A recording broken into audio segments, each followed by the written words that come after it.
back to another episode of Yachting Unplugged. We are coming to you today from the iconic Pier 66 here in Fort Lauderdale, Florida. It is officially open, Rick. Amazing. It's been watching this for a couple of years, coming apart, coming back together again, the traffic disruptions, the boat disruptions. And this is an amazing spot we're sitting in right now. So folks, it's officially open. Tons of restaurants, spa, gym, club. You can actually live here at Pier 66 as well. There's 88 residence condos here. So if you are interested in living the lifestyle, this is definitely the place to be. I know. Sure. I feel really blessed to be here, and we're really pleased that that we've been given the red carpet treatment to come in here and do this today. So yes, here we are. Thank you to Megan Lagasse, who's the official dock master, John Meyer, who heads up the club, and everyone really for your hospitality. We truly appreciate it. Yes. We're rolling right into our hearts are really heavy right now, and we're saddened with the loss of Rich Lazzara. I know you had recently been to his memorial service. Yesterday, we drove across the state, and spent the afternoon at his service with his family. What an amazing turnout of people, both from his church and from his yachting community. Rich was too young. He was 51, I think, 51, 52 years old. You know, Rick, I'm a YouTuber, I love it, I dive deep into it, and I saw something recently, it's called Adopted, the Lazzara story, and it's the story of Rich and Melissa Lazzara and their journey in life, how they met, married 5 months after they met each other. They were each other's human. Yeah. They were their person to each other, and they lived an amazing lifestyle, and it's unfortunate, 8 kids later. Eight kids later. So if you get a chance, check it out on YouTube. It's called Adopted, the Lazzara story. Yes. And I have to give credit, too, to the Lazzara organization. Their business, Dick Lazzara, really put my business, Nautical Structures, my first business in this industry, on the map. He's been so gracious. And now we have something in common. We both have had to say goodbye to our sons, one of our sons in our life. And wow, what a bittersweet reunion yesterday. Yeah, but well, yes, our hearts go out to the entire family, and we're dedicating this show to Rich, and his legacy will live on long after he's gone. Yes, absolutely true. Well, tomorrow, actually today's inauguration day. Today's inauguration day. I cannot believe it. I know. It's number 47 is here. That's why we're dressed in red and blue, very patriotic. Yes. We are just hours away. Yeah. But another great YouTube story that I sent to you is how the White House transitions between presidents. That's crazy. Yes. 5 hours. 5 to 6 hours. So hats off to all the 100 employees, team members of the White House. The existing administration moves out at 10 o'clock and they attend the service to bring in the new president, President Trump. And then in the next few hours, in 5 hours, they transform it into the new living quarters of President. What I think is so uplifting in this, Kim, is completely bipartisan. The same staff that's been there is still there to welcome the new president and his family into the White House, to make the home a home for him. Absolutely. There's no politics in this. No, it's just creating the environment that these leaders need to do the job that we need them to do for us. No, absolutely. And then as they're leaving, all 100 team members line up, and the president and the first lady, President Biden and his wife, will tell stories and memoirs and have a great conversation, and as a farewell. It's a really great way for a president to leave and the new one to come in. Yeah, so this is really cool. We're here now with this. Tomorrow's going to be busy. But I've got to ask you, when we said goodbye last time, right before the holidays, you were going on a mystery trip. What did you do over the holidays, Kim? Well, it was a great mystery, and it was I detached from my crazy lifestyle here in South Florida. My son turned 19, Chase. He looks a lot older. He's 6'8", huge kid in heart and in body and soul. It took him and his best friend, Bernard. We went to Hermitage Bay in Antigua. Wow. Yes, and it is owned by a good friend and a client. Him and his family own 17 hotels-ish around the world. It is one of the best resorts in the country. And it's Hermitage Bay. There is an amazing all-inclusive experience. There's rooms. There's actually these like little bungalows all up the mountain. There's water sports. There is so much to do there. And I really just read a lot of books and found myself there. But if you are a yacht owner, yacht guests, you want to anchor outside of Hermitage Bay and you're allowed to come in and dine at Hermitage Bay, it is an opportunity. You want to contact Rachel, the general manager. My heart goes out to everyone at Hermitage Bay for really making my New Year's and Chase's birthday truly epic. Wow. Wow. Fantastic. Yes, Fantastic. yes. And you, what did you do? I did what I love to do, and that's go to where I really find my peace and my solace. I went up to North Florida at High Springs and put myself back into some really, really cool caves. I'm an avid cave diver, Nice. technical diver, and got some new cave, which is, if anybody knows anything about cave diving, technical diving, when you do something for the first time, you know, it is kind of special, and it was epic. I mean, we were on trimix and dropping down to 165 feet and swimming 1,000 feet back into some really amazing natural virgin. I mean, they protect it so well. You have to be guided. You have to be invited, and that's an example of the amazing aquifer we have here in Florida. The fact that we can drink the water out of the ground still. Hidden treasures here. Yeah, it is one of our treasures, and to be able to actually immerse yourself in it is a privilege. Well, I'll put it on my bucket list for sure. I will check it out. It's cool. Well, let's roll right into let's talk about this industry. Right? There's some interesting news that is happening going on. We've had some changing of the guards and some of the top of the top in regards to manufacturers. You know, one person that we know very well, Ken Clinton, obviously is no longer with Intrepid, and our hearts go out to Ken. And I know he's going to find something big. And I think the Intrepid staff too, because absolutely. it wasn't just Ken that was let go. And what I find interesting, if you were to go back to Yachting USA episode with Ken Clinton, I talked to him at the time about what it was like to be part of the MarineMax organization. He was very complimentary. In fact, he went out of his way to say that MarineMax was the only company that came in and actually invested in capital and capitalized the company, and they were able to go to the Swansboro and build bigger boats. And then I heard a couple weeks afterwards, they pulled the plug on that.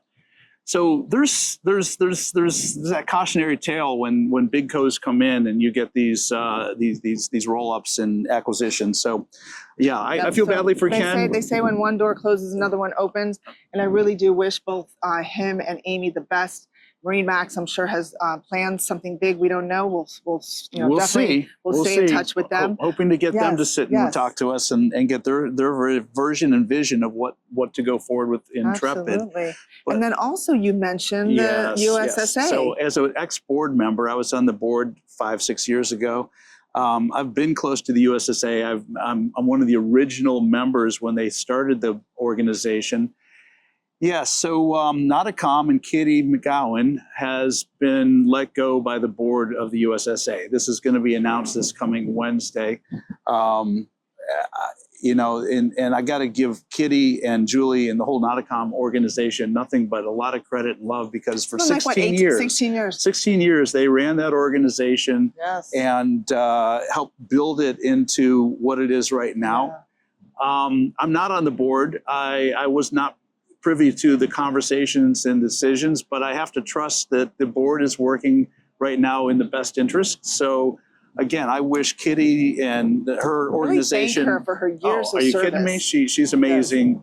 I'm sure we'll be talking to her in the months to come. Absolutely. And again, there's so many interesting things happening in the industry. We need a dynamic, vibrant USSA organization to support the U.S. yachting interests. So I'm just challenging the board of the USSA now to step up and really show up. And let's see what happens. Well, Bert Fowles is a dear friend of mine and yours as well. And with his leadership, I'm sure great things ahead for the organization. That's the greatest thing about Yachting Unplugged, is that we bring you all these great news. And really, first, if you do have some news and you're an organization and you need to get something out, contact Rick or I. We'll definitely be able to bring it first to the market. Do our best. Let's go into boat show season. Well, I just came back from Hartford. And I just came back from Stewart. Right, And these are the first boat shows of the year. And I think we've got, Atlanta coming up in New York? New York is next, yes. And we have St. Pete's going on this weekend. But I'd like to truly thank the Mohegan Sun. You know, I'm born and raised here in South Florida. Always, you know, we have mega yachts, mega homes, the largest boat shows in the world. And I just thought that Hard Rock Casino was one of the best the best, if not the best casino, but the Mohegan Sun, if you've never been, folks, it is the #1 casino in America 7 years in a row. Wow, wow. Yeah, and they're actually hosting the Hartford Boat Show. So if you are interested in buying a boat, you're from the city, New York City or Rhode Island, wherever, it's definitely worth going because you can have so much of experience at this destination. Right. I truly enjoyed Right. it. And I've never been there before, so hats off to the Connecticut Marine Trade Association for hosting that event, 54 years strong now. Right. And I'd like to personally thank those that really sponsored me. I was a speaker. I was just going to say, I knew you. I was aware really you were up there enjoyed talking. that. Yeah, right. and hats off to Marine Max and Capital Grill and West Marine for sponsoring my session. Wonderful. Yes, yes. Wonderful. So now let's talk about Dusseldorf. It's going on right now. Next year I will be going. It's on my bucket list. Get ready. It's big. It's like the large big. I have to wear sneakers. You better, because it's like It's the largest. 250,000 square meters and 220,000 people, guests attending that show. Yeah. They've got full-size yachts inside these halls. I've only been once, saw that. and I was gobsmacked when I went to the show about 9 years ago. It was spectacular then, and it seems like it's just even bigger and bigger and bigger. Well, it's not all about beer and bratwurst. It's about boats in Dusseldorf, you know? Yeah. So, and I didn't realize this, of course, YouTube, and it's one of the fashion capitals of Europe. I did not know that. So, you know, I'm very into fashion forward. So Right. I'm going to, next year, I really look forward to spending some time Go there. to Dusseldorf and then head back down to Milan and just kind of balance it out there, Kim. Exactly. Wow. I couldn't agree more. All right, so let's go into some big news. 9 yachts are under construction. Well, mega yachts. Yeah, so beyond just, there's a lot more than 9, but there's 9 in the range of 88, 89 meters to 134 meters. And what's profound about this? These are boats that will be delivered in 2025. When you understand they're being almost, with the exception of one that's being built in Turkey by Turquoise Yachts, you know, we're talking about Amels, we're talking about Lursen has got 2 of them, Fedship's got 2 of them. Oceanco's got 1 or 2 of them. Admiral's got 1. These are a lot of big boats. Well, that's kind of cool. But then you start doing the math and figuring out, what does this really mean when you talk about operating these boats and crewing these boats, the economic impact. I always like going back to the economic impact of our industry, because people miss what that really is when you look at this magnificent industry we're part of. And I did use the word industry. I think there's a claim for that.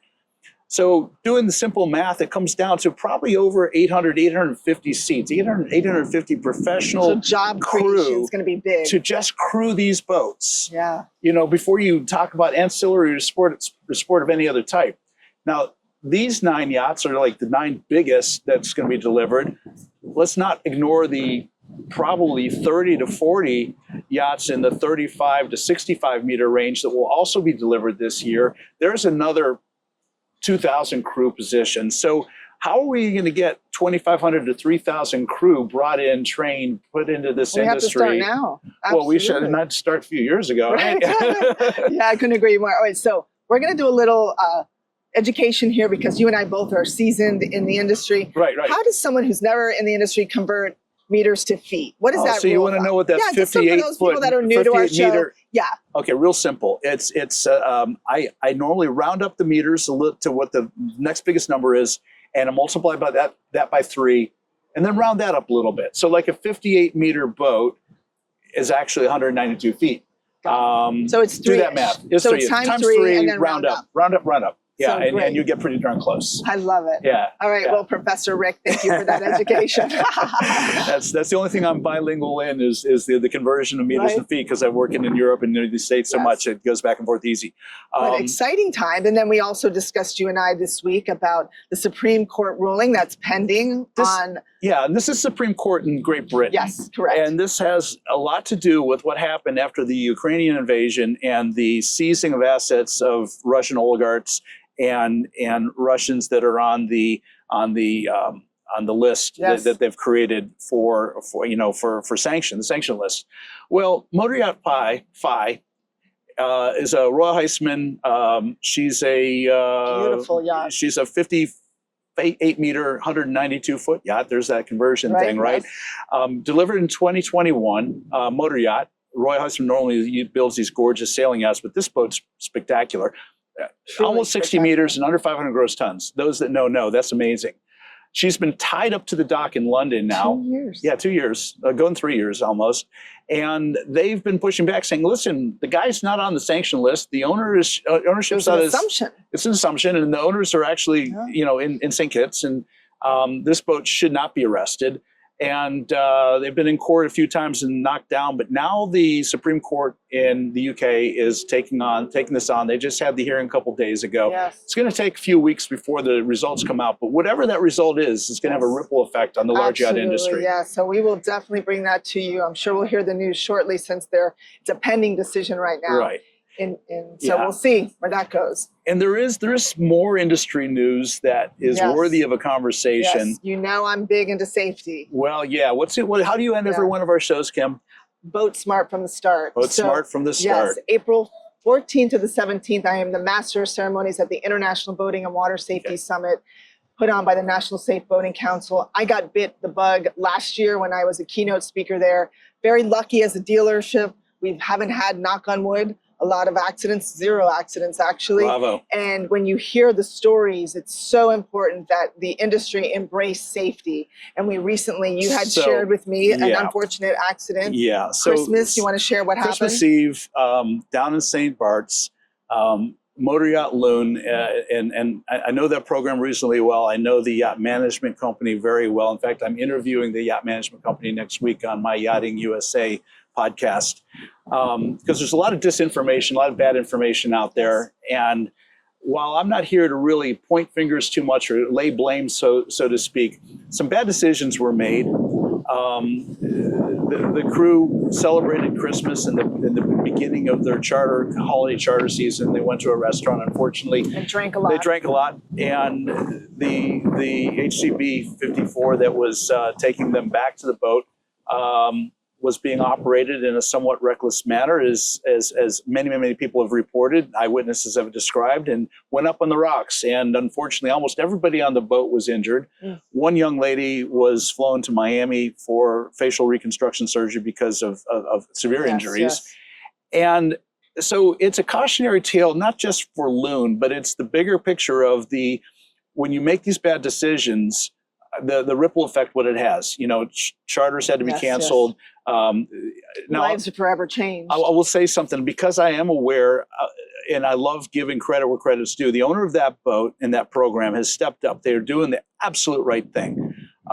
Taking care of the crew. Everybody. Absolutely. And so the crew will be made whole. The program will continue. Yes. There's certainly been changes made in the program. I believe the captain is no longer working. He probably ought to never work again. But I think there's a takeaway we take as an industry from this. And there's so many facets to this. Part of it too comes into the conversation is when you are operating a charter operation, should the captain and crew be the superstars, the media stars of their own story? Right. And that was going on to a certain extent as well. And I think this conversation I know is going on in Europe because of my friends in Europe that over the holidays were talking to me and calling me. And of course, it's big here in the States. It can't be ignored. We're not going to ignore it because we can take this thing apart and look at individual pieces of it and say, okay, as an industry, how do we fix this? How do we prevent this kind of tragedy from happening in the future? Just thank God no one was killed. Well, I have a saying, through tragedy or pain, suffering becomes opportunity, and the captain can use this as a higher calling to really take his message out there, and hopefully it will change his life forever and really be a voice of how to not operate as a captain. And there is so much responsibility with that captain role. You cannot be their friend as well as their leader. Yeah. You have to draw that line. You have to set an example. So look into the International Boating and Water Safety Summit. It's important that we get as much support around safety. In fact, I'd like to probably get up there and do a couple interviews to kind of tie it all together and the support Coast Guard is there, FWC, Recreational Boating and Fishing Foundation, everyone that is really leading in safety, National Safe Boating Council at the helm training, the list goes on and on. we must lead with safety. We have no other choice, especially with the way we look at insurance right now. Insurance rates are skyrocketing. We have to get this under control. It has to be at the forefront of everything we do. That's right. And I'm pleased and proud that our program here, Yachting Unplugged, is willing to step into that space and maybe take a little heat for doing it. But I think it's important that the conversation is happening. No, I couldn't agree more. Well, we need to get busy. We have the inauguration that's going to happen, and best of luck to really the incoming administration. And really, we're going to ask that you just do one thing: unite, be kind, and really let America be great again. Again, thank you, Kim. All right. Well, wishing everyone a successful and safe 2025, and always, always, always boat smart from the start. And whether you live, work, or play on the water, just get on the water, because there's nothing better than a lifestyle on the water. There's nothing better than this, is there? Right. Well, Rick, great seeing you again. Kim, thank you very much. Care. Happy New Year. Yes. Happy New Year, everybody. And Bye, I'm sure we'll be talking a lot in the future. Yes. Ciao. Ciao.